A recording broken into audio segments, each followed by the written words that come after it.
আসসালামু আলাইকুম ওয়া রাহমাতুল্লাহ। প্রিয় শ্রোতা মণ্ডলী, আশা করি ভালো আছেন। আমি আল্লাহ পাকের মেহেরবানিতে ভালো আছি। বাংলাদেশ এবং প্রবাসী সকল ভাই বোনদেরকে জানাই আন্তরিক মোবারকবাদ।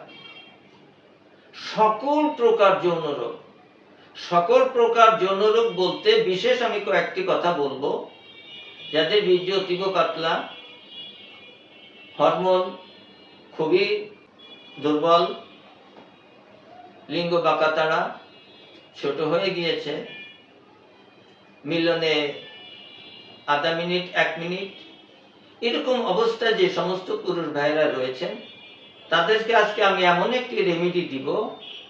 কিছু বিধিনিষেধ মেনে যদি চলতে পারেন এবং আজকের রেমেডি যদি সেবন করতে পারেন, আলহামদুলিল্লাহ, আল্লাহ পাক সাক্ষী, মৃত্যুর আগ পর্যন্ত আপনার যৌন রোগের ওষুধ আর খেতে হবে না। আমাদের কাছে পাচ্ছেন সকল রোগের জন্য গাছগাছালি ও লতাপাতার আয়ুর্বেদিক অর্গানিক অরিজিনাল ঔষধ। তাই আপনার শরীরকে চাঙ্গা ও সুস্থ রাখতে আজই অর্ডার করুন, অথবা যে কোনো পরামর্শের জন্য হুজুরের সাথে যোগাযোগ করুন নিচের স্ক্রিনে দেওয়া এই নাম্বারে। আমরা যে রেমেডি দিব, এই রেমেডি খুব ভালো করে বুঝবেন। অশ্বগন্ধা 80 গ্রাম, তেঁতুল বীজ চূর্ণ 50 গ্রাম, মেথি চূর্ণ 100 গ্রাম, ইসবগুলের ভুসি 200 গ্রাম এবং ঘি নিবেন 50 গ্রাম, শতমূল 100 গ্রাম। সমস্ত দ্রব্য একত্রে করে পরিমাণ মতো মধু দিয়ে হালুয়া তৈরি করুন। কাঁচের বয়মে সংরক্ষণ করুন। 3 থেকে 4 মাস সেবন করুন। কি পরিমাণ সেবন করবেন সে কথা বলার আগে ছোট্ট একটি কথা না বললেই নয়।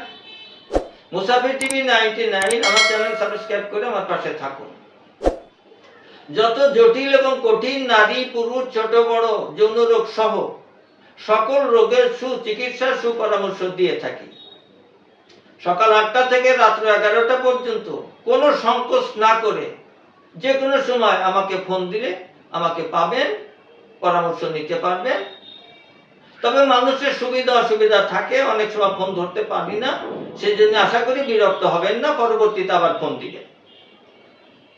বাংলাদেশে 1 থেকে 2 দিন, বহির্বিশ্বে 8 থেকে 10 দিনের মধ্যে কুরিয়ার সার্ভিসে আপনার গন্তব্যে ওষুধ পৌঁছে যাবে ইনশাআল্লাহ।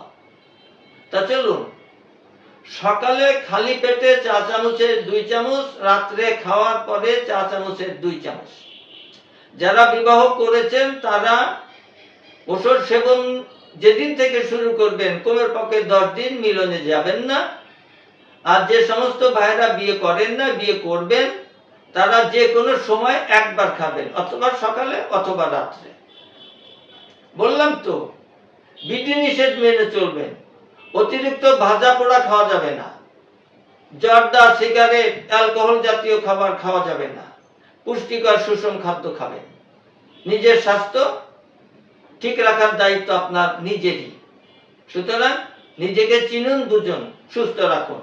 সকলকে ধন্যবাদ জানিয়ে আজকে এখানেই শেষ করছি। আসসালামু আলাইকুম ওয়া রাহমাতুল্লাহ।